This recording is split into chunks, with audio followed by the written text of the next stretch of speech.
Hello, everybody. Welcome. I'm Evelyn Jago. I'm the Vice Principal of Innis College, and it is my great pleasure to get to introduce this first live session of Writers on Writing. Yes! Uh, yeah, it feels great to be in person and to like have Ian here. It's a whole other feeling than looking at little pictures on Zoom. So it's really nice. Before we begin, I would like to make the acknowledgement of traditional land. So we wish to acknowledge this land on which the University of Toronto operates. For thousands of years, it has been the traditional land of the Huron-Wendat, the Seneca, and the Mississaugas of the Credit. Today, this meeting place is still the home to many Indigenous people from across Turtle Island, and we are grateful to have the opportunity to work and to celebrate on this land. And I'm going to step out of the way in one moment because I'm going to hand this over to Andrea Williams, who is the great mastermind behind Writers on Writing. Andrea is also an associate professor teaching stream who directs the Writing and Rhetoric program right here, as well as the Innis 1 program at Innis College. She teaches courses on academic writing and writing about the environment.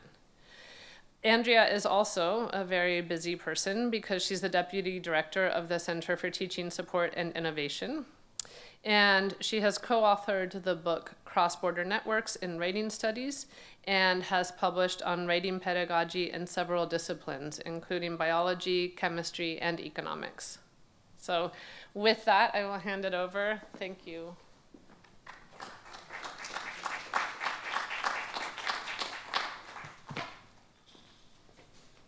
Thank you so much.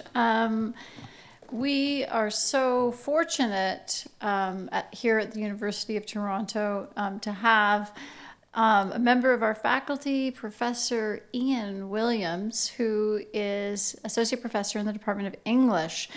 Ian is a poet, novelist, short story writer, and was recently a visiting fellow at the American Library in Paris. So we're lucky to have him back here at home on campus. He's also author of 6 books of fiction, nonfiction, poetry, and the best piece on tennis I've ever read. His latest book, Disorientation, as most of you here probably know, considers the impact of racial encounters on ordinary people, and was a finalist for the Hillary Weston Writers' Trust Prize for Nonfiction. His writing has garnered an impressive list of literary awards. His novel Reproduction won the Scotiabank Giller Prize, and his poetry collection Word Problems won the Raymond Seuster Award. His earlier collection Personals was shortlisted for the Griffin Poetry Prize and the Robert Croach Poetry Book Award. His short story collection Not Anyone's Anything won the Danuta Gleed Literary Award for the best first collection of short fiction in Canada. His first book, You Know Who You Are, was a finalist for the Relit Poetry Prize. I am honored to introduce and welcome Ian Williams to Writers on Writing. Thank you.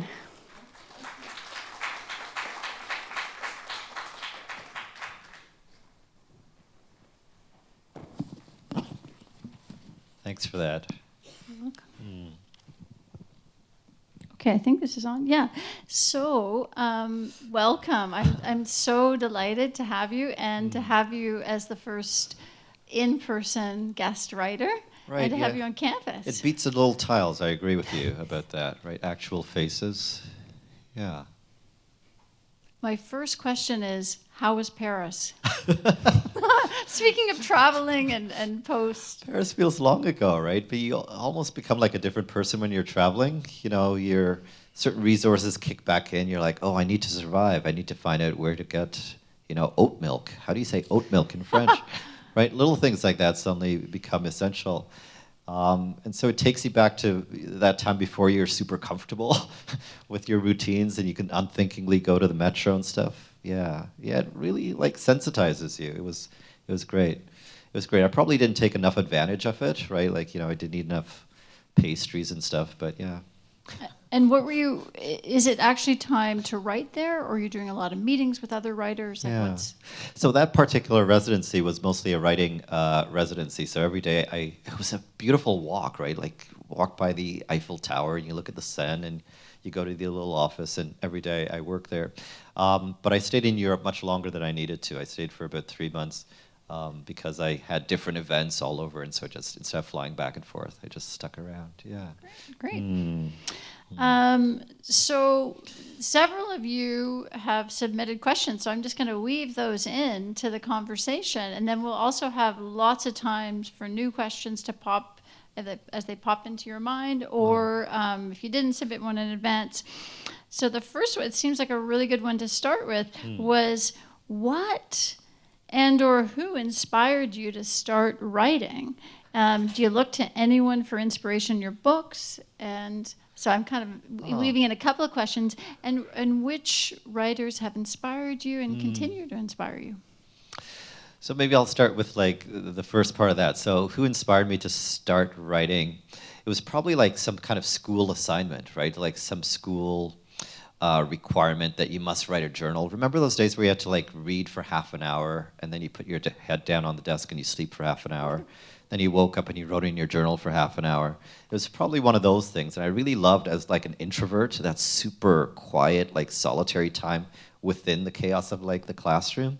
So yeah, it was probably that silent reading, silent writing type time. And what was cool was like my grade 6 teacher, she would read all of our daily writing like every night, and she'd like write these little comments so I could have like this little conversation. She was like clearly audience for me, right? I was like, yeah, Mrs. Cooper Bennett is going to be reading this later on. So, and she'll write back like little neat things. And so it felt really companionable, right?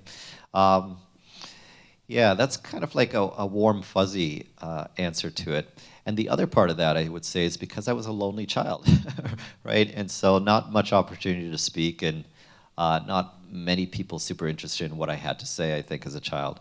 And so what do you do with all of that? You write in your green notebook and listen to sad, like Depeche Mode songs. You know? You were a very cool child, too. Or whatever my brother was listening to, too. So, yeah, like out of necessity in two senses, right? Out of like academic necessity and out of personal necessity. And that fused into kind of like identity formation through those years, right? So I have to say, as a writing teacher, I love the fact that assignment, laid the seeds. And because sometimes we think of assignments as traumatizing and bad, so that actually is music. But for you, that was actually, and that you had, as you say, your teacher provided that real audience and feedback. Right. It was not pointless, right? I think that's a lot of assignments feel like you just write the stuff, you write the essay, it disappears, you get a grade, and it comes back with a couple of comments. But it actually felt like she wanted to hear from us every day, right? And to perceive her motivation as genuine, like, makes a huge difference.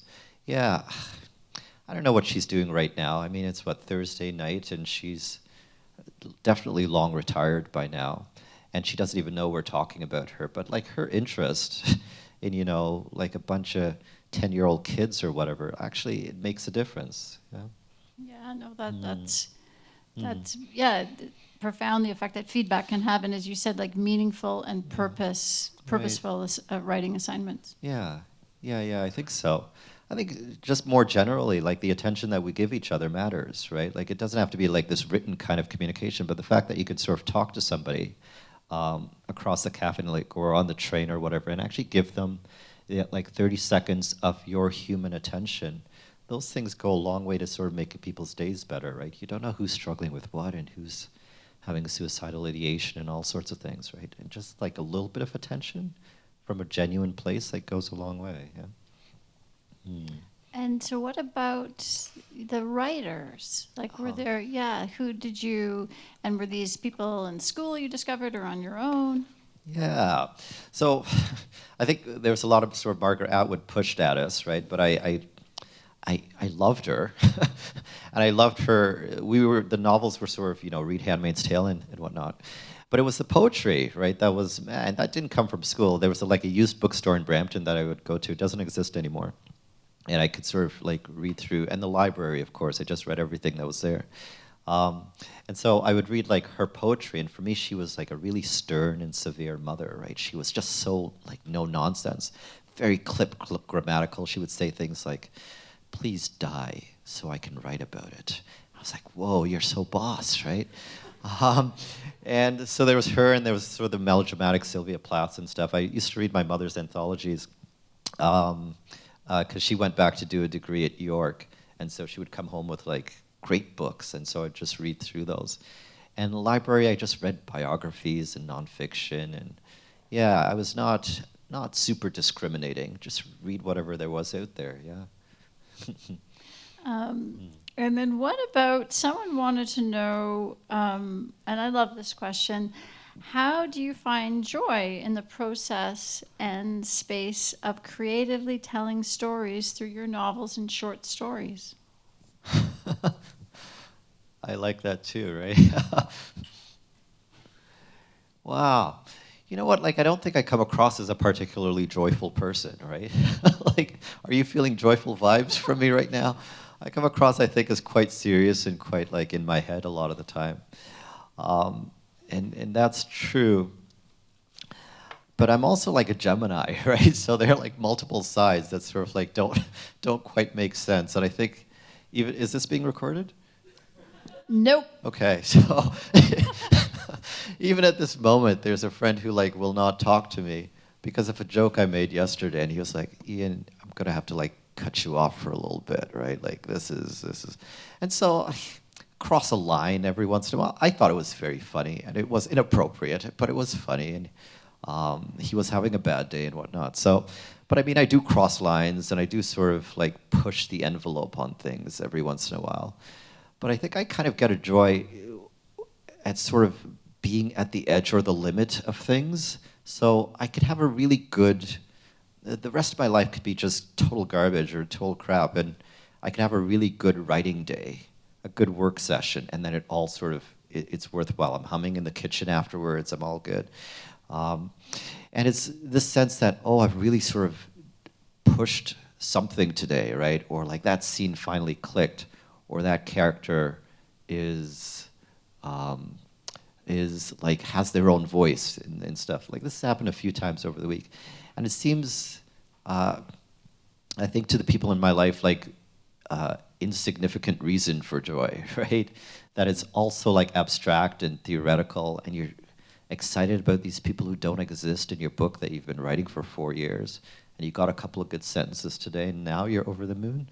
Why weren't you over the moon when I baked you banana bread from scratch, right? Like those kinds of things are a bit hard to understand. But like I get great sort of like intellectual pleasure that drives other pleasure. Yeah, I'm not totally soulless and serious all the time. Totally, Right. not totally. Well, writing a couple Yeah. of good sentences, yeah, there's joy in that. Even sometimes Yeah. reading a couple of good sentences. Yeah. So I think that makes sense. Yeah. Not recorded, right? For sure. Right. Even enjoying like very bad books, actually, like books that are just. I read a novel that I just wanted to like throw across the room the other day, but I took so much pleasure in hating it, you know, that I was telling other people about like, this is so terrible. How did this even hit like a shelf, and why is this even existing? And then, yeah, then I read another book that was bad in a different kind of way, and so that was, yeah, all these pleasures of like. They're not all like noble pleasures, right? I don't sort of like look up at the sky and say, what a beautiful day. Yeah, You know, that's nice. There's also something nice about, oh, it's just miserable outside today, and it's cold and brutal, but I'm warm, and yeah, something miserly too about that. Mm. And then what about Hmm. kind of the other side of that? What about the difficulty in writing sometimes? And how do you kind of write through that or overcome it or Yeah. wrestle with it? I'll talk faster because I feel like you have a lot more questions. I'm giving like long answers here. So the difficulties of writing and how to sort of blast Yeah, through and it. what for you is difficult? I know everyone's different, right? Yeah, yeah. Like sometimes just people getting down to it, or Yeah. what's your take on that? Yeah, so I've been having a bit of a difficult time with this present book. The present book is disappointment, right? And so you can expect every day I'm just dealing with disappointment. And so I found my method was just not working. And normally for fiction, I just type into my laptop my surface, because you have to generate big amounts of text and revise and just move chunks everywhere. So it just makes sense to work on that. But I found myself just kind of spinning lately. And so what I do in these moments, it's happened twice so far with this project, close the laptop, and I go back to pen and paper, right? So I got those like exam booklets from from U of T or whatever, which are free and great. And so I just write through those exam booklets. And it sort of like reminds me of what it was being a student and needing to sort of produce quickly and like efficiently. And so I can do that. And now I've been taking like these large sheets of like 11 by 17 sheets of paper, tack them up on the wall, and just kind of write through the scenes. I don't stop, I don't judge myself, I don't evaluate it. I just kind of pick those difficult scenes that I'm struggling with and rewrite them from scratch or write them.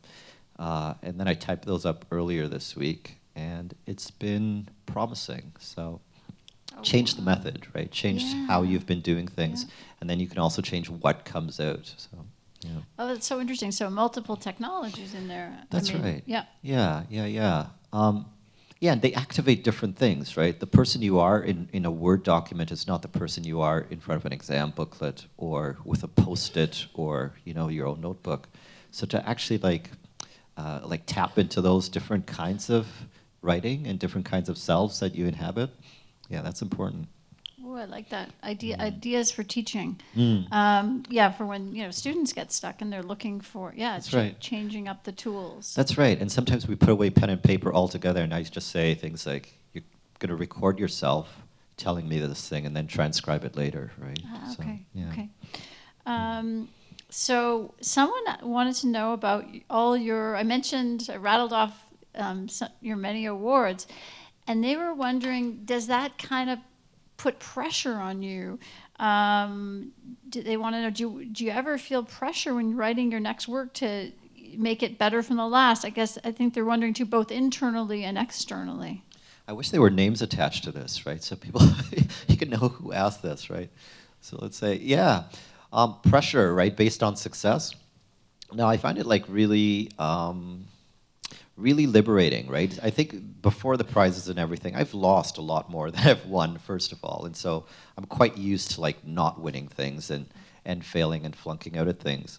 But when I win something or achieve some measure of success, whatever the form, like I feel very liberated by that. I feel like, okay, that's an encouragement that project was worthwhile and I can sort of swing away at the other project. And so I feel like disappointment right now is possible because of, like, say, reproduction, right? What I'm trying to do here, I don't know if I can pull it off, but let's see, okay? But I feel like I can try at least because I tried in reproduction and it was well received. There was another part to that. Can you? Do you feel pressure when writing your next work to make it better than the last one? That's right. Yeah, so I always think too, like the last book should be the best book that you can write. So I always think like the last thing I wrote, disorientation or word problems, was the best thing that I could produce at that time. So I've got this kind of like mounting sense of like progress artistically.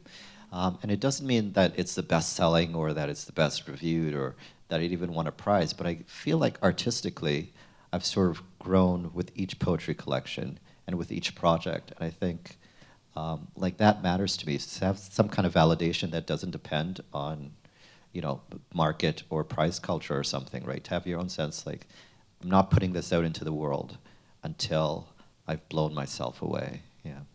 And do you, with most of your projects, like, do you have those moments of doubt and you're like, I don't know if I can pull it off, or is it just some of them? All of them. All of them. I don't feel like it's worth pursuing. I don't feel like it's worth, unless there's like a big risk involved, right? Like I could write love stories, I could write standard lyric poems, but they don't actually like excite me, right? So I feel like the projects that I pursue are the ones that, like, can that be done, right? Like, you've never seen that done. You've got this thing in your head. You don't know how to do it. But to say, like, could a book reproduce itself, right? Like to, to sort of set that challenge. Or, yeah, for this project is a little bit different, right? So, yeah, but I need that big technical challenge as well, not just a good plot. Yeah, to spur you on. Yeah, yeah. How can I tell this? And yeah, otherwise it's not worth doing.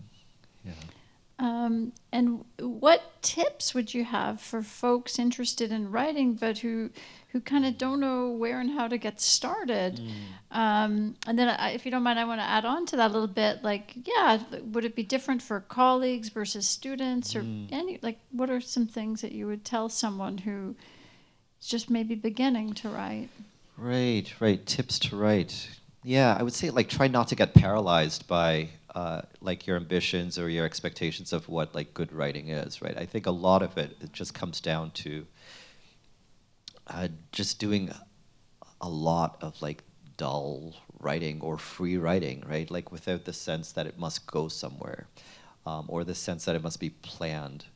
To actually just write and write and write for hours. And what you're doing then is just kind of like voice training, right? It's just kind of figuring out how you enter a sentence, how you come out of a sentence, how long a paragraph feels for you. What's your line length for poets? How long is a poem before your attention starts to wane? You're just kind of like discovering these features of yourself, testing your strength. It's kind of like getting to know your body or your voice. Yeah, like singers know what their range is, right? Like they know how high they can sing, how low they can sing. But you don't get that information by not singing or by like staying in the middle of your range in this comfortable zone, right? So I say just kind of write freely and write everything for a while. And eventually once the voice kicks in, then you start to build in confidence as well. The doubt is always there, but you start to say things like, well, I know I'm good at endings, or I know I'm good at dialogue, or I've got like great plot instincts, right? These kinds of things start to become like apparent to you, but you got to do it first, a whole bunch, and just kind of roam around the universe there. Yeah, it sounds like a lot of play. Yeah, like it's work. It's play. It's exploration, right? Yeah. Yeah. Right. Yeah. Right. But I also appreciate your saying the doubt is still always there, Oh, but you don't let that stop you. Right, it's hard, right? Like today I didn't have a great writing day. I had a little nap in my office at one point. You know, like you don't win every day, right? But I mean, after this, I'll go and give it another shot and see. And it's kind of like persistence, and it's a bit illogical. But you don't win every day, and I know that tomorrow I'm going to try again, and it might be better, right? Let's hope it's Friday. Be good to end the week on, on a good note.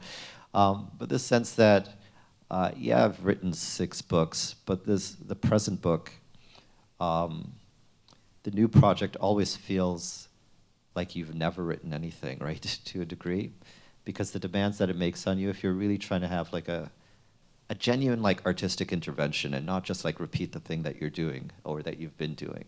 If you really want to do that thing, then you realize you are kind of figuring out how that world works, right, from scratch. So, yeah, you don't win every day. Yeah. Well, how discouraging is this? Talking here for you. No, are you kidding? It's actually, I think it's very encouraging. You keep on going. So that actually kind of leads in nicely to this question about different genres, right? Like you're a poet, you publish poetry, short stories, novels, essays. How do you kind of know what form, like how does it come to you that the form, or does it evolve? Right. Does something that maybe started as a poem become, or vice versa? Yeah, almost never, right? Something starts as a poem and becomes like a short story, or a short story turns into a novel. And I think what happens when I get the idea for something, it also comes, the way I describe it typically is like with this piece of metadata attached to it. So you get the content and you also get this little tag that says poem or line of poem or idea for character or story, or this is going to be big and you don't have the time for this. Like there's other information that comes apart from like a line in the night, you know? And so to actually start to like attune oneself to the form, the shape that actually comes with the content. Yeah, I think themes can cross, right? You can have these sort of big overarching preoccupations that can move through books and move across genre and stuff. But I think when it comes down to like particular, like early phase inspirational kinds of things, like I'm inspired by, or I have a line or something, yeah, it comes with a tag. Yeah. Oh, interesting. Okay. Yeah. Yeah. So that doesn't generally change. Right. Crossover. Right. I'm trying to find like a counterexample to this in my practice, but no, it almost always comes with some idea of what it wants to be, right? It's kind of like an animal coming out, right? You know, like it comes out as a deer. It doesn't come out as an octopus, right? Like you kind of know, like what it is. Yeah. Yeah. I want to ask you about disorientation, which obviously deals a lot with kind of what you describe as like the whiplash of having race find you. You're just kind of going about your day, going about your business. And I'm wondering for you, and then you also talk about the repair work required. For you, has writing or does writing... Is it some of the repair work around that or not? Or is that a entirely different thing? Yeah, the writing presently feels like it just opens up wounds and stuff, right? So it actually does a lot of, it sort of like destroys you before it sort of puts you back together again. And the writing also does this thing where it can make the sort of pain manageable because you do accomplish something out of it. Like I think when I'm sort of just spinning around my life in heartbreak or whatever, that swirl of emotion is very difficult because it's doesn't lead to a product, right? It gets processed, and maybe it lodges in some part of my consciousness, and it's like, don't do that again, Ian, right? Like, but to actually make something out of those difficult moments, and the distraction that work provides as well, you know. To sort of take me outside of my head or outside of the experience and into like a focused task. And even if it's menial, right? Even if it's like replacing all of the I's to he's, moving from first to third person or something, I get a sense of usefulness, right, with the work itself. Yeah, the repair work, I mean, there's no substitute for actually like working on the self, right? Like I feel like even if I do distract myself with a project, and I can achieve some measure of healing or some measure of insight, at the end of the day, I do still have to like apply it and confront the things in my life. So yeah, writing is it's not a substitute for therapy, and it's not a place solely like to work out your issues and whatnot. Yeah, there's actually real work that you need to do on yourself in your life.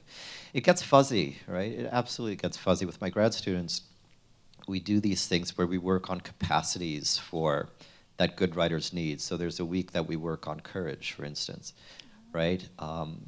And yeah, we can work on sentences and stuff too, but like as a person, how can you develop courage so that you can also be a courageous writer? How do you develop empathy is another week, and perception is another week, right? How can you start to train your senses to be sharper than they presently are, right? And so we do all of these tasks that both build you as a writer, but build you as a human too. It's a fuzziness, like this is our material, right? You know, like dancers and everything. And so this stuff and your emotions and all of that have to be working well. Wow, I wish I were one of your students. It's like an amazing... It's maybe hellish, no? Teaching. Well, yeah. To spend a semester. Okay, so I want to, before we turn it over to everyone, I'd love to hear you read. Pick your genre, poetry or nonfiction. Poetry. Oh, that was quick.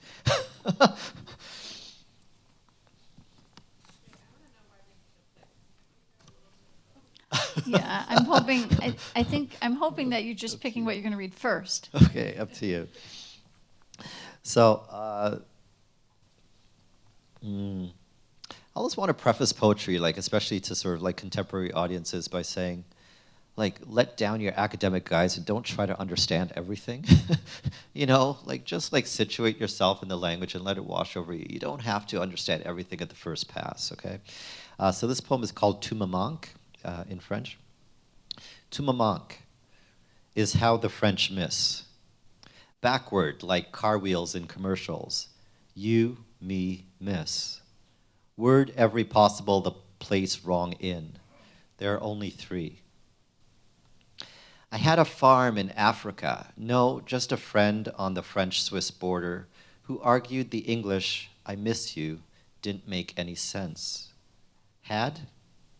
How could you, meaning me, miss me, meaning him? Easy.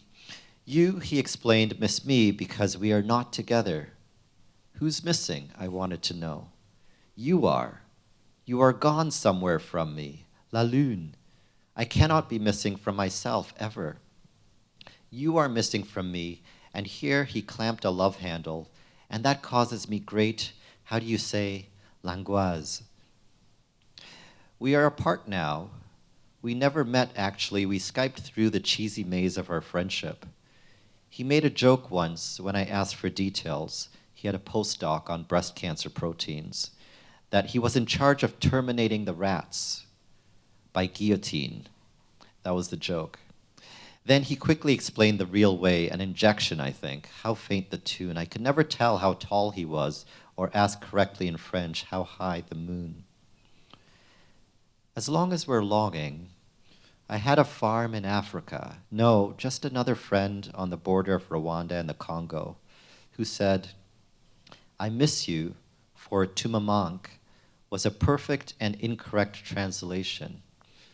Just trust me. Everything makes sense until you have to explain it. Have? You don't say tu m'aimes for I love you. Correct. That is very true. But surtout because I don't love you. See the stars, how they shine for you. Wait, wait, wait, not you, not your words, not your feeling. You recognize that Coldplay song? Oh. I couldn't get the rights, so I had to translate it into French in the book. So it's like, see the stars, comment elles brillent for you. And that was legal, so there you go. Thank you. And more. A little bit of, I'll read two paragraphs from Disorientation.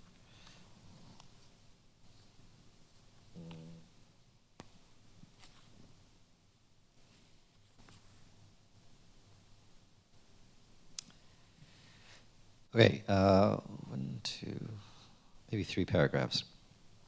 And I'm just going to read in the middle of something. The issue here is what constitutes valid evidence of racism.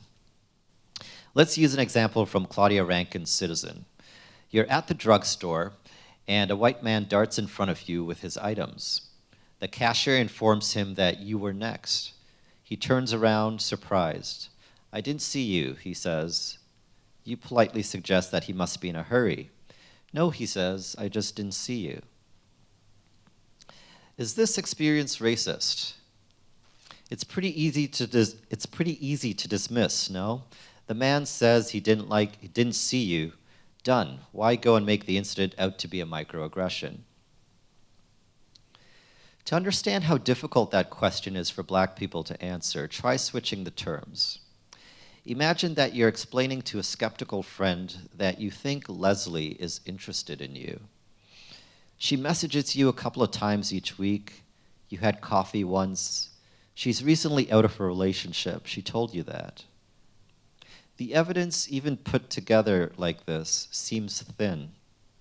You can't cite gut feeling in a discussion of evidence, nor can you reference another time something like that kinda, maybe, sorta happened to you. The difficulty of proving that an incident is racist, much like proving the whiff of romance as substantial, is the pliability of evidence.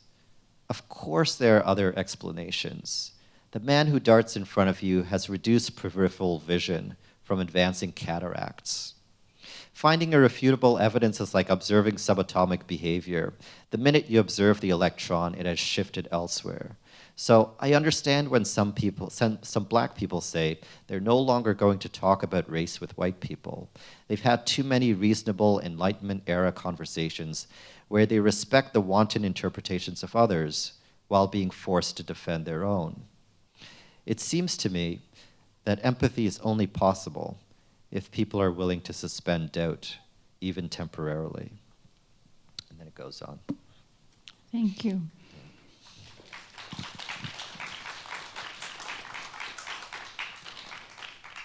So I am happy to play Phil Donahue and, yeah, provide you with mics for your questions.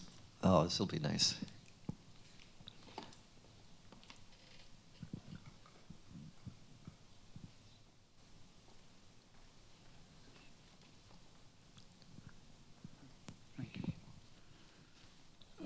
Ian, thank you for being here. I'm thoroughly enjoying this. I'm a startup writer. I spent most of my working life as a molecular biologist in the immunology department here at U of T. So about 5 years ago, I retired, and so I did a lot of writing, but that was scientific papers and reviews, and most of all grant proposals. So I felt like I wanted to continue writing, but in a different way. And so I write. My first book was actually a children's book, children's stories. I just finished my first novel. It's not published yet because no agent seems to be interested in this, so I have to now do it myself, which takes a little bit of time. And it took me almost 3 years to complete. And I wondered, my question to you is, do you have a routine? Do you look for efficiency in it, in your writing? I mean, I'm now about halfway in my second novel, and it goes much better because I wrote a whole outline from beginning to end, like about 30,000 word outline. So now I'm filling up the big gaps in there, which I didn't do in the first novel. Was just I started at the first scene, and then I just tacked it on, and I had actually no idea where it was going. So I wonder how you go with that. Right, process. You know, I think sometimes people come to the end of a draft and a project, and they think they're done, but they're not quite done. And I've seen this with like some thesis students in the past, right? So they complete the thesis, and they have the sense that, okay, now it's ready for an agent or a publisher. And I can't speak specifically to your case, right? I don't know your novel. So, I mean, first I would ask you, like, are you sure this is done? Are you sure, like, this is the best? Have you, like, realized your vision for it? That's a very difficult question. Yeah. I've heard though, like, it's never done, right? But there comes a point where, yeah, you can keep on going, but the work that you keep on going doesn't make it substantially better, right? It makes it muddled or confused. There comes a point where you start undoing some of the good that you're doing. There's a kind of peak there that you have to, like, stop at the right point, like an athlete, I think, right? But in terms of process, yeah, I can be quite methodical about it, right? There's a time to, like, just get down to business and, like, not be precious about things. So I go through multiple drafts for my projects, and for each draft there's a particular concern. So the first few drafts are just about plot, right? The next few drafts will be sort of about character and about sort of logistics of like the timeline of the story and the space of the story and where the movement's kind of continuity at it, right? Like maybe just before that there's drafts for just structure, right? Like, is this feeling balanced? Is there too much in the first third of the novel and not enough in the last third? Is it weighted properly? And so that takes a few drafts. And it's not really till the very end that I start to worry about sentences and what they sound like and all of that. All this stuff that, like, really gets celebrated about. He writes great sentences and all of that. So much needs to be in place before you get to the point of worrying about sentences. If you're going to cut a whole chapter, why are you fussing about sentences, right? Why are you doing draft 9 stuff in draft 3? So I think this kind of, like, really focused approach as you're moving through the project, you got your plot out, and now do nothing else in the next draft but look at what is the arc of my characters, what's the result of their conflicts, and do they grow, do they change, is it plausible, all of that stuff, right? Have I aged them correctly? All of that in the next draft, and just be very sort of methodical about it. Otherwise, if you're editing everything all at once, it becomes overwhelming. The outline thing is interesting, right? So this is divisive. Some people believe in hard outlines right at the beginning. Don't start writing until you know that last scene. I feel like that can sometimes suck some of the mystery and energy out of a project. So I might have a loose sense of where a book goes. I almost always have a sense of what it's trying to do. But I find the story in the actual writing of the book. But about halfway through, maybe around draft 4 or 5 or so, I step back and I do an inventory of everything, every scene, every beat. I just kind of step back and then I can sort of move things around. So the outline for me is more of like an inventory that happens halfway through. That works for me. I'm not necessarily like advancing one way of writing a book. There's so many other ways. But we can chat afterwards if you want to say some more. Yeah. You look like you're thinking more, but there was a question over here, Andrea.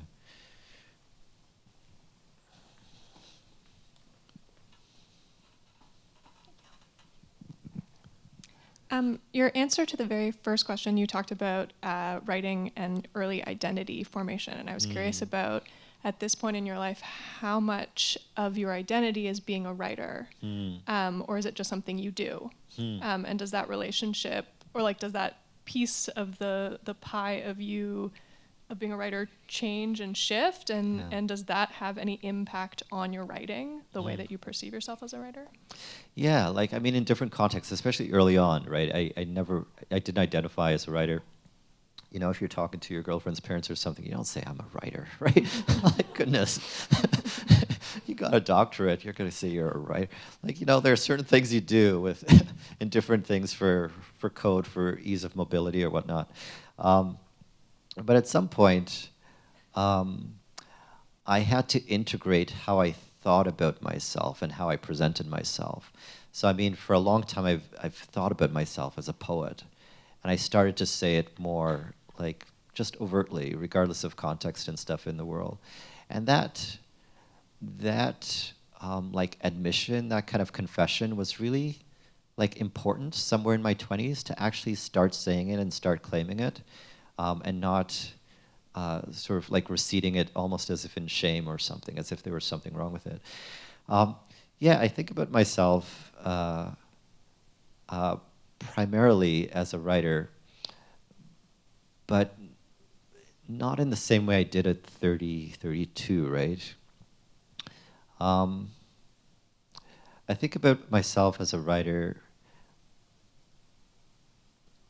almost indivisibly, right? Like, I can't separate my being in the world from how I think about the world. And so writing it's the identity that allows me, maybe if I change the terms a little bit, right? If I think about myself as an artist, everything that I do and the way that I choose to live then is artistic, right?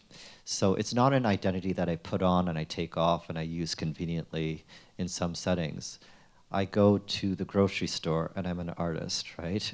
Because I'm still looking at patterns and I'm selecting. I dress myself in the morning and I want the shirt with the frills, right? And it's not this pretentious idea of, like, what an artist is, but it's a way of, like, viewing the world. And if I'm genuinely, like, plugged into who I am, then that becomes an expression rather than like an adoption of a role, right? So I'm expressing and I'm going through the world as an artist rather than just kind of wearing it and performing it. So, yeah, and that's important too for, like, my students, you know, day one in class. You know, you bring your whole self to this and you let your whole self be absorbed by this, right? You are an artist and everything you do is some kind of comment or reflection on that. Mm-hmm. Is there something that you do or a part of your identity that is not writing that you think makes you a better writer? Like, do you swim or cross stitch or do something that, like, somehow works out something that allows you to write? Yeah, I'm pretty obsessive, right, in everything I do. I mean, I play a lot of tennis. I do other things. Uh, yeah, but the other things are sort of like, as I said, this kind of Gemini thing, right? That I can sort of hold multiple things in apposition and whatnot, and they don't actually have to like integrate properly all the time, right? So I take great pleasure. I was walking here from my office, and what am I listening to? I'm listening to. What are you listening to? It's such a great song, though, right? Like that Honey song from Beyonce's last album, right? Which starts off and completely becomes a different song halfway through. And I think it's so genius. I just can't get over it. And I feel like, okay, maybe I should be listening to Shostakovich or something, right? But no, no, like what she's doing is actually like first rate. I think some of her like lyrics could be like tightened up or whatever, but like musically, musically, what the woman is doing is just so great. There's a part in the song, not to go off on this altogether, right? But I'm excited about it. But there's a part in the song where the whole thing just kind of swoons, right? It's been like hard, like four on the floor, kind of beating for a while, and then it just goes and it just kind of swoons into something else, and then she goes back to it, right? And so I learned like these things eventually make their way back into writing, right? I was explaining to a friend like how Chopin taught me as much about writing as like writers taught me about writing, right? Because you see how he structures, I don't know, a ballad or something, and you could say, oh, okay, what I need here is contrast, or what I need here is to change a key. How do I change a key? You shift registers, right? There are all these things you learn from like absorbing other forms of art. So yeah, there's more to my life, but it eventually just funnels all the way back. Yeah, yeah. Oh, thanks so much for that question. I'm going to just go in geographically, if that's okay. Hi. Hey. I don't want to pry too deeply into Mm. your writing process, but I was wondering, like I think for us student writers, our like number one advice is to go to the writing center to solicit feedback. And I was wondering, when you're writing, do you also like maybe show your draft to your friends or your editors or whatever? And like, how do you react to feedback from them? Like, do you always take it in, or do you like say that I'll just like take some pieces of this? Yeah. Yeah, good. Good. So I tend not to show anything to anybody until like I'm happy with it, right? So I hold it like really, really close to me. Nobody has read. This is now draft 8D of the novel that I'm working on. And nobody has seen it, right? Like nobody has even read a paragraph of it. And yeah, my agent, my editor, they will not see it until like I'm happy with it. And even that said, there's still space afterwards, right? So when I get feedback from them, I can integrate it. But it was not always that way. Sure, I tend to be private, but when I was a student here, this is the late 90s, right? Were you born in the late 90s, Room? No. Yeah, two of us. So like in the late 90s here, like, I didn't really have a writing community or anything, and I was taking a bunch of science courses, right? So there weren't people in English who sort of shared this, no like closet writers and whatnot. But in my chemistry class, I found a guy. We used to take the subway up to Finch Station every night, or after class. And his name is Jim Johnstone. He ended up being a poet, but at the time he had like long blonde hair. He looked like a horse. We rode the train. And it was after like a chemistry class that was really like dispiriting, because it was all, you get 10 questions. Each question is, and the thing is worth like whatever, but anyway, it was a very tough exam. And afterwards we had like taken like parts of the sheet, and like we'd both like been writing poems there, and so I pulled out poems out of my breast pocket, and he pulled it out of his pants pocket. I'm like, you write poems too? I write poems. It was the most serendipitous and important relationship of like my undergraduate time, to find one other person on a campus of thousands who actually cared about writing. And he read very different things from what I read, and I read very different things. And we would go up to the stacks in Robarts and like look at the Canadian poets and like dream about one day you're going to win the GG. No, you're going to win the GG. No. I would say to him, he'd be like, you're like T.S. Eliot. And I was like, you're like Ezra Pound. I'm like, you're Anne Sexton. No, I'm Sylvia Plath. It was just play, right? And it was whatever we were reading at the time too. It was just like delightful to actually have companionship in that. And with Jim, I did swap things, right? So every week we would go to like Diablo's at UC, and he would get a Danish, and we would sit on those tables, and we would just kind of like read each other's stuff and write each other comments. And it was all the workshop I needed, right? It was all there were no creative writing classes at U of T back in the time, and it was enough. It's actually making me quite like emotional. This is me emotional, thinking back to it. And our feedback tended to be like supportive, but like really honest. And I still have his stuff. He still has my stuff. But if I can sort of presume, right, like how do you handle negative feedback? Positive feedback is not hard to handle, right? It's the negative feedback. Somebody reads something and they don't understand, or they think it's terrible. Yeah. Are they right? You know? I mean, that's the question. Like, is that feedback legitimate? Is that feedback, where's that coming from? So maybe one thing, what's your name? Anna? So here's one thing that's really important, right?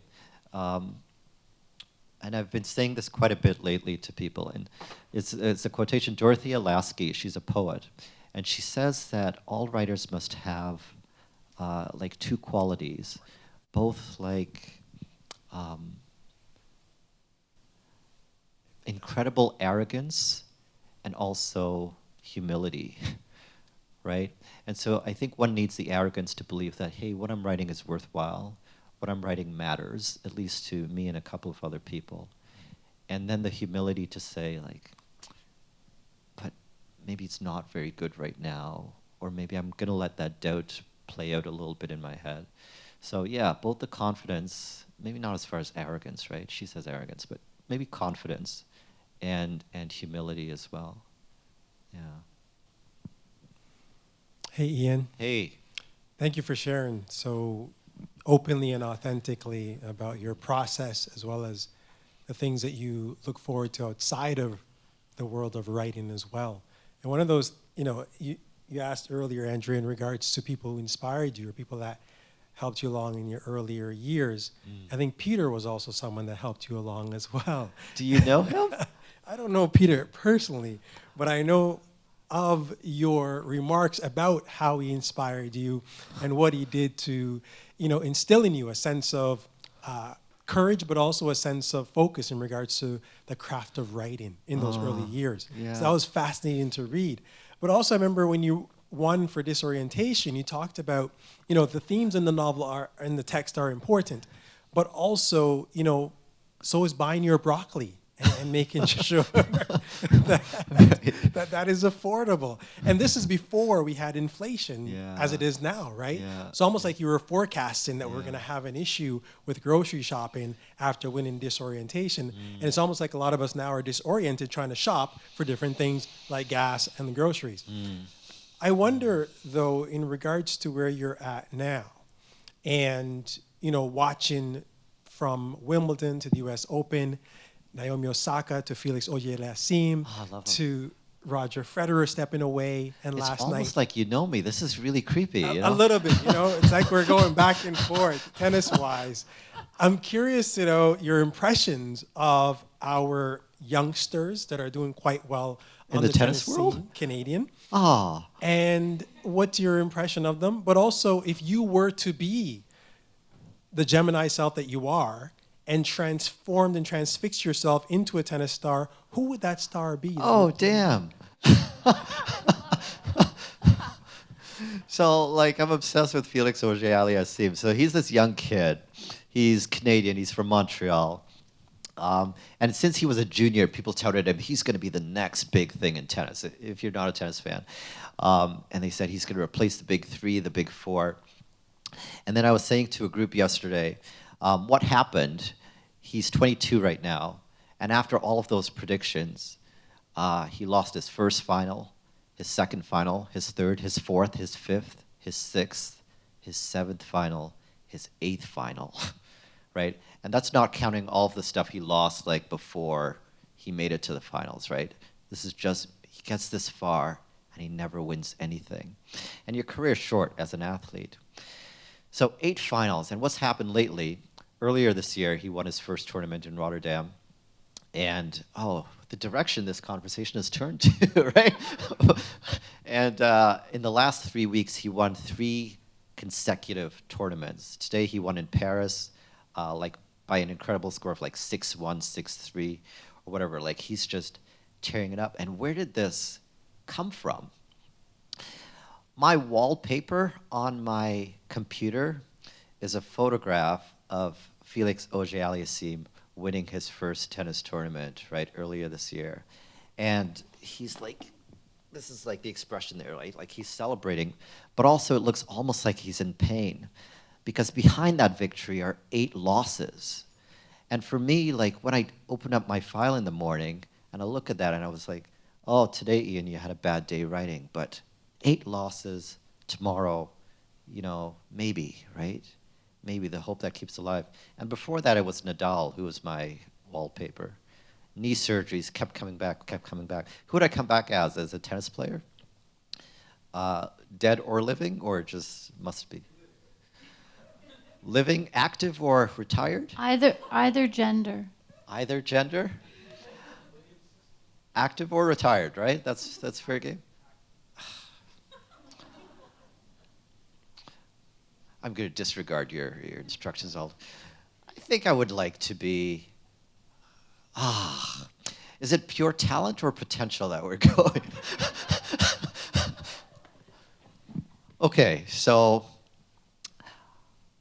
I think I would come back as Serena, but I would come. Yeah, I'd come back as Serena and Nadal. Yeah, as those two. Two-spirited. Yeah, exactly. We'll give you that. Yeah. I saw a couple more. Okay. Oh my goodness. Okay. Okay, I'll talk faster. 1, 2, 3, and then over here. Yep. Okay. Sorry for pointing, but. Hey. We've got a mic coming for you. Here. Okay, this is not intimidating at all. So further to that excellent question about feedback, I was curious about your views on workshops. I'm in my 3rd workshop. I'm an amateur, very amateur poet. I write essays and creative nonfiction, sort of more memoir and that. So I'm kind of dabbling in poetry, and all 3 of these workshops that I've been a part of have been, moderated by very qualified leaders, published authors, editors, So, I think I'm in the right groups. They're all giving completely different feedback, like completely. And I know the idea is to be, just stay true to yourself and what you believe, but I'm so confused now because, I'm so new at this, and it's like one thing that everyone praised, the next group went, well, that's kind of shit, Natalie. And I'm like, well, and then my latest one, they said, you know what, forget that last workshop. They weren't good. They weren't telling you good stuff. So it's really confusing. Right. Oh, that is great, right? When you have got all this conflicting like feedback. It's called workshop whiplash. Yeah, right. I think the important thing about workshop is like training yourself to like receive feedback and like going through that roller coaster of like disappointment and getting back up, right? So it's some of the specific things that people say in workshop might not really make it into the piece. It's actually just understanding this process. When people say like nobody's going to buy that, nobody's going to believe the beginning of that book, like you have to have that apparatus working in you, right, to sort of handle it. Yeah, in terms of like wildly varying things, I guess you're developing like the taste to discriminate now, right? Like to determine like what you want to listen to and what you don't want to listen to. Yeah, I don't know. There will never be consensus, right? There won't be consensus, and it's a new genre for you, so it's even more like confusing. Yeah. What qualifies like a group of people? Not disparaging the workshop, but what qualifies or why should you change the trajectory of your work after a group of people reads one poem, right? If you've written 10,000 of them and they read this one, how is that like the benchmark for everything else that you're trying to do, right? There needs to be some kind of like trust built up, right? There needs to be like relationships developed. There's value in having something read cold, but then you get the kind of like confusion that you get. But once you sort of like align yourself with the aesthetics of, or the values of one group, then you'll start to say, okay, I am developing because their feedback is in line with my own values and things like that. So don't believe everything you read, right? Yeah. Ooh, Natalie. Someone, That's a question that's going to trouble me tonight, right? Like, I'm going to go home and think, Hi, why do we workshop at all? Thank you for the question about identity. I wanted to ask you about your plurilingual identity. If you plurilingual. Oh, okay. Because you do have some French in your English writings. So I wonder, what is your relationship to languages and why you choose particular languages in your writing? And also as an educator, when you work with multilingual students, how do you bring in their plurilingual identities into their writing? Yeah, we were chatting a little bit about this right beforehand. Yeah. So I don't consider myself like super fluent in any other language apart from English, right? It would be great to be like Samuel Beckett and start writing in French or whatever. But in 2011, like one of my projects, the short story collection that came out then, Not Anyone's Anything, one of the projects behind that project was this idea of alternate literacies. Right, I think we can get quite smug and superior because we read in a sort of dominant language globally, and then we disparage people who can't understand English or whatever. And my best friend is a Korean engineer, and so English is his second language. And it bothers me that people think that his English ability is somehow an indication of his intelligence, right? The man is a friggin' engineer over there. He's in fact like full of heart and a good person. And occasionally he'll flub a word or stumble on something. Like big whoop, big deal. And so I think in that project I brought in other kinds of literacies. The first story has like all of this Korean text in there, and I spent a long time like studying Korean, but it's mostly gone right now. And so there were these flashcards. You could actually learn a bit of the language from that story. And when confronted with that alphabet, as English speakers in that first story, I think we need to be humble, right? We have to realize that we only know one, oftentimes only one way of communicating. And then there are other kinds of literacies that pop up. There's like musical notation that pops up in there, and so I just slapped in a chunk of a score. And it's, again, a bit of a check partway through the novel to say, okay, so you can read words, can you read music? And what are you missing by not being able to read this little, it's like Rachmaninoff in there, right? Like just a little bit of musical text.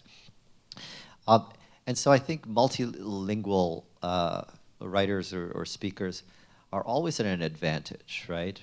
And somehow we've converted that into like some kind of fault or some kind of liability. Yeah, it's like not the that at all. deficit as opposed to an asset. Right. Yeah. It's always an asset. It is always an asset. And I encourage people, I had like Filipino students and like write in the language, don't translate the word that is untranslatable in there. Like we're living in an era of Google here. Like we can find the word. If this is the exact word that conveys that thing for you, put it in. The rest of the workshop will rise up to it, right? We will meet you there. But the tyranny of English, when so many people only use it as one of their languages and one of their identities, I think that's going to end in our generation, right? Yeah. Yeah, U of T is a pretty good place for that to end. Yeah. Right? We should, yeah. Absolutely. And we can start to read across. We might have a reading knowledge of languages. We can start to see these books that are produced that not just in one language, right? So, Thank you for that question. There was, I think I pointed out, yes. I am going to talk faster from here. And then the gentleman across the aisle, and then the woman here. Okay. Watch this 30-second answer. I like your nails. Hi. Hey. I've heard it said by a few people that one should be wary of pursuing writing as a career because by having to monetize that and constantly having to produce in order to make a living, it removes some of the enjoyment or therapeuticness, for lack of a better word, from it. Would you say you have experienced that, or would you have any advice on avoiding that? Yeah, it's hard to make a living out of writing, right? Like, I mean, there are a few Canadian writers who can actually like cobble together a good life based solely on their writing. So it often does need to be supplemented by some other kind of profession, which then comes back and feeds and informs the writing. But the reason not to pursue it is not because of money, right? And I think there historically is this kind of like schism between like art and money, right? I think you can write and you can ask for your money and you shouldn't feel ashamed of like having a lot of money. It doesn't make you any less of an artist. And not recorded, again, for the record, right? So I think I have felt a little bit of backlash. Certainly this year there was an incident where some Canadian writers felt that I had become like establishment because I have quite a bit of money, right? Like money that comes out of writing. And this sense that signals something about a shift in my allegiances and my values and all of that. And it troubled me because I know it's not true. And it troubled me also because I knew there was no way of proving otherwise to them. And so what happens is like, this is a case where like personal integrity starts to matter. So what I can do behind the scenes and thanklessly is to like keep advocating for the writers who don't have like a university job, right? And for writers in residence programs, and for space for them to come and do their work on campus. And all of those things that I can do, you know, without their knowing and whatever. But that can get them some of the kind of like soft advantages that will make their art possible. So, yeah, being successful at a thing, at an artistic thing, and making money off of that artistic thing, we've got to let go. Like, there's no shame in that. There's no shame in like earning a living, right? Doing something that you're good at and that you love. And so sometimes I sign off to my my American poet friend, get your money, right? Like, just get it, right? It's there, it's yours and you earn it. So, yeah, don't be ashamed of making money. Thank you. Thank you. Gentleman Big across, asterisk next to that. Right? across the like, aisle. Don't be slimy about it, but don't be ashamed of getting what you earn. Oh,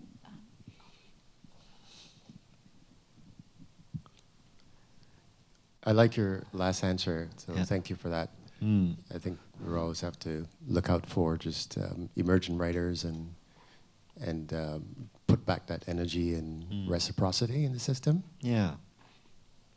I just wanted to. I've always. I think all of us sometimes think that there's a writer in all of us, and I remember early on in my university years, and I used to write short stories, but I don't consider myself a writer. But I do. I've had an experience where I've written something and transformative experience where I've written something and you know, it just sort of take me to a place where I'm not writing it anymore. It is writing me. And I wanted to ask you that question, whether if you've had that experience where when you are writing, and the story you're writing is actually writing you, the story's telling you, and how that fits into you as an identity in society and all of that. Oh, yeah, absolutely. Yeah, where the story starts to like take over. And people say it sounds a little bit hokey, right? When writers say like, you know, the book wrote itself and whatnot, because it tends to like minimize the amount of like actual deliberate work that goes into a project. But yeah, it does happen. Two things on that, like quickly. The first is, yeah, there comes a point where you have to like just step forward into like the invisible darkness, right? Like you don't know what's there. And eventually the thing will happen to you. I was in Nebraska and I was working on a story and I remember it clearly. I typed something very quickly, the last paragraph of the story, and then I lifted my hands off the keyboard in horror because it was not something that I would normally write. And this is not to be like mystical or anything about it, but I realized in that moment like some kind of energy, right, like happened there. And it could be your unconscious, just kind of like advancing the story and getting it to this place. But the sense of, whoa, what was that, right? And things you would never say or think in real life, and they just kind of come out, right? Writing allows us to tap into those kind of parts of ourselves. And the other thing about that is I think actually the writing has oftentimes proven itself smarter and more like prescient than I am, right? It can sort of predict the future. Like if I go back and read like some poems from the very first book, I'll be like, oh damn, whoa, I could have saved myself 12 years of heartache, right? If I just kind of like paid attention to like that line there, because it's all there, right? Like the writing codes itself in such a way that it will reveal itself to both an audience, but also to you, who has like a more intimate history of the project. So, yeah, trust it to like birth itself, yes, but also trust like 10 years later, 5 years later, you'll go back to some of the stuff you wrote in high school or now or whenever and say, wow, that was actually prophetic. Yeah. Ooh, I have chills from that one. Mm. Sorry, go ahead. Oh, no. And we've got someone coming to you. Hi. Hey there. You mentioned that you are indivisible from your identity as an artist. And I think as university students, we hope to find the same level of passion for whatever program we're studying, right? Regardless of if it's STEM or writing or art. But that can be really difficult sometimes. So I guess my question is, do you ever feel burdened with the responsibility of fulfilling that idea of yourself? And if so, how do you rediscover your passion and reason for your craft? Ooh, what are you taking? I study genetics. Oh. Wow. Molecular biology, you said? Oh, wow.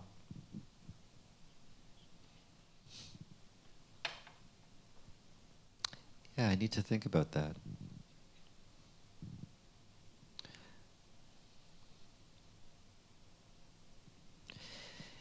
Yeah, the honest answer is like I don't feel the burden quite, right? Because it's kind of like the burden of being yourself, right? Like, is it a burden to kind of like schlep yourself around in your body and in this head? Not quite. Though, you know, I'm not naive to like the responsibilities that sort of accompany this, right? Especially in certain moments when people try to make you into a cultural critic or like an expert in some kinds of things. Yeah, that is tough. There was another part to your question there. Can you give me your last two sentences? I said, how do you rediscover your passion and reason for your craft? Oh, before that, What did if you remember. Sorry, okay. It's not for you to remember. Do you ever feel burdened by the responsibility of fulfilling that idea that you have for yourself? That like sometimes you think like, oh, it's my destiny, or like this is what I'm meant to do. That's but it. how do you find that? Great. So the other thing I wanted to say about that is the sense that university can give you that you can only be and do one thing, right? It's structured on this idea of like majoring and specializing and like very like in-depth knowledge in one field. And it wasn't always that way. So this sense that you must decide what you want to do with your life and you must pursue it at the expense of all things. And you must, if you're going to be a geneticist, that means quite practically, you can't take art history this semester, right? There's a conflict, right? And you only have a certain number of courses, and this is all costing money and stuff like that. So you gotta like put everything into that one basket.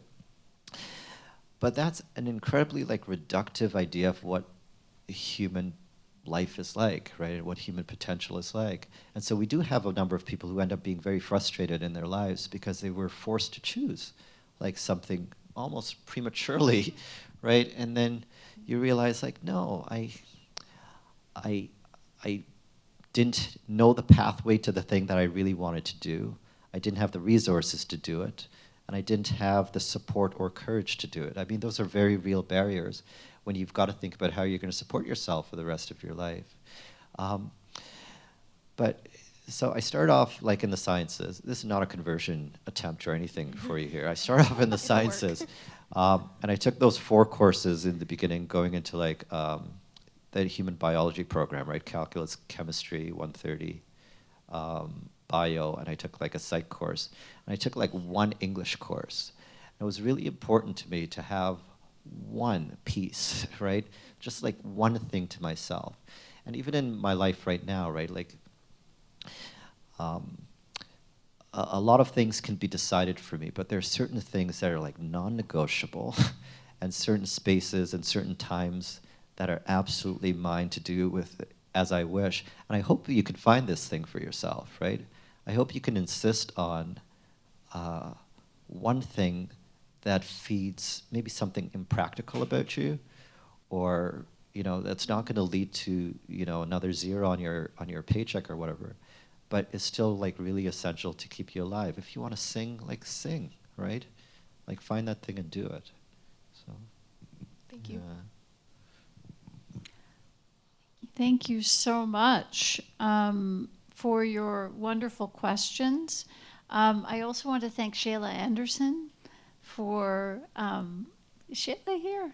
Anyway, for making this happen, and thank you, Ian, so much for just your honesty, authenticity, and actually, I don't know about the audience, but I feel quite a lot of joy, despite your. But what a joy to hear about your craft, and respond so thoughtfully to so many amazing questions. So thank you so much. It was a pleasure. Thank you, everyone.